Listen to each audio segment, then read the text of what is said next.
Pongal function வந்து நான் எப்போ பார்த்தாலும் வந்துருவேன். இப்போ கல்யாணம் ஆயிடுச்சு, இங்க பாருங்க ஃபேமிலி மேன் ஆகிட்டு ஈராக்கு போயினுக்கிறேன் நான். இப்போ ஓச்சு பார்த்தா எப்படி இருந்தா நான் இப்படி ஆயிட்டேன்ற மாதிரி குடும்பத்துக்கோசம் ஹஸ்பண்டுங்களுமே எவ்வளவு சாக்ரிஃபை பண்றான் ஆனா தெரிய மாட்டேது ஃபேமிலியில. அவங்க என்ன சொல்றாங்க, அவனா வந்து சொல்லுவாங்களே, அவனா கண்ணுல தண்ணி வச்சுப்பாங்க. இவங்க நம்ம எந்த தண்ணியும் வைக்க முடியாது, கடை பிடிக்கிட்டு நம்ம மட்டும் போயிட்டே இருக்கிறதா எல்லாத்துக்கும் வேலைக்கு. ஓகே மக்களே, நிறைய பேர் வந்து பொங்கல் வந்து ஊர்ல நல்லா செலிப்ரேட் பண்ணுவீங்க. அதாவது தை பிறந்தா வழி பிறகுன்னு சொல்லுவாங்க. தை மாசம் நல்ல மாசம் எல்லாருக்குமே நல்ல நல்ல காரியம் எல்லாம் பண்ணுவாங்க. பொங்கல் அதை எங்க ஊர்ல சொல்லுவாங்க, கருநாளுக்கு மறுநாள் அறுவடை ஆரம்பிச்சிருவாங்க. அந்த பொங்கல் வரைக்கும் தான் அந்த குளிர் இருக்கும். அப்போ வந்து அந்த கருநாள் முடிஞ்சு கறி சாப்பிட்டு அதுக்கப்புறம் கிளம்பிடுவாங்க. அதுல இருந்து வேலை தான். அதாவது ஒரு 3 மாசத்துக்கு ரொம்ப 2-3 மாசத்துக்கு பிஸியா இருப்பாங்க. ஸோ இந்த நேரத்தில் எல்லாருக்கும் வந்து பொங்கல் வாழ்த்துக்கள். எல்லாம் பொங்கலை நல்லா செலிப்ரேட் பண்ணுங்க, சேஃபா கொண்டாடுங்க. பசங்களுக்கு வந்து எப்படி சொல்றதுன்னா, அவங்களுக்கு பிடிச்ச துணிமணி இதெல்லாம் எடுத்து கொடுங்க. அதே மாதிரி பசங்களையுமே அப்பாவுக்கு பிடிச்ச மாதிரி நடந்துக்கோங்க, அப்பா அம்மாவுக்கு பிடிச்ச மாதிரி. அவங்க என்ன எதிர்பார்க்கறாங்க, மிஞ்சி பண்ணா என்ன எதிர்பார்த்துருப்பாங்க, நல்லா படிக்கணும், படிக்கிறதோட ஈஸியான வேலை எதுவுமே கிடையாதுன்றதை நான் வந்து புரிஞ்சுக்கிட்டேன். அதனால தான் நான் படிக்கவே ஆரம்பிச்சேன். உண்மையாலுமே அது விவசாயத்துல போய் நீங்க வேலை செஞ்சீங்கன்னா தெரியும், இருக்கிறதுலே கஷ்டம் விவசாய வேலை. இது மாதிரி வெளில போய் வேலை செய்யறதுதான். அதோட ரொம்ப ஈஸியான வேலை வந்து படிக்கிற வேலை. அதனால எல்லாம் நல்லாவே படிங்க. நல்லா படிச்சீங்கன்னா இங்கேயே வந்துடலாம்.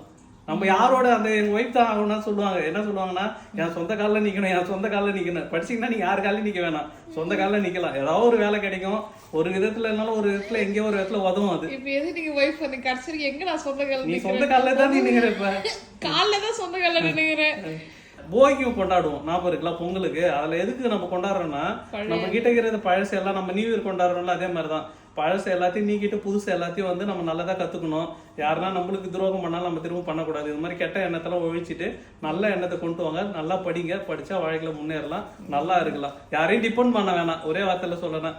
ஓகேங்களா? அதுதான் மெயினா ஹஸ்பண்ட் டிபெண்ட் பண்ண வேணாம். ஆமா, மெயினா ஹஸ்பண்ட் டிபெண்ட் பண்ண வேணாம். ஒய்ஃபுங்க நல்லா படிச்சு நல்லா ஒரு வேலைக்கு போயிட்டீங்கன்னா. ஆமா, இது ஒய்ஃபோட மைண்ட் வாய்ஸ்ன்னு வெளில பேசிக்கிறாங்க.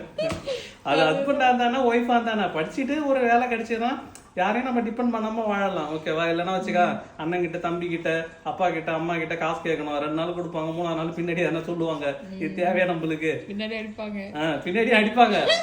ஒய்ஃப் வந்து எப்படின்னா, வீட்டுக்காரங்க வேலைக்கு போற வரைக்கும் தான் மரியாதை. போன வச்சு உனக்குலாம் நட மரியாதை ஒரு உத விட்டு உட்கார வச்சிருவாங்க. வேலைக்கு போறதுனால தான் ஒன்னா வீட்லயே வச்சுக்கிறாங்க, என்னெல்லாம் வீட்லயே வச்சுக்கிறாங்க, இல்லைன்னா வெளில தொட்டி விட்டுருவாங்க. நிறைய பேர் வீட்டுல இதுக்குதான் சாப்பாடே போட்டு வச்சுக்கிறாங்க போல. ஆமா, இப்பதான் தெரியுது யாரா டெய்லி சமைக்கிறாங்கன்னு. சரி, ஓகே மக்களே, எல்லாருக்கும் இந்த நேரத்துல வந்து பொங்கல் வாழ்த்துக்கள். எல்லாம் பொங்கலை வந்து நல்லா செலிப்ரேட் பண்ணுங்க.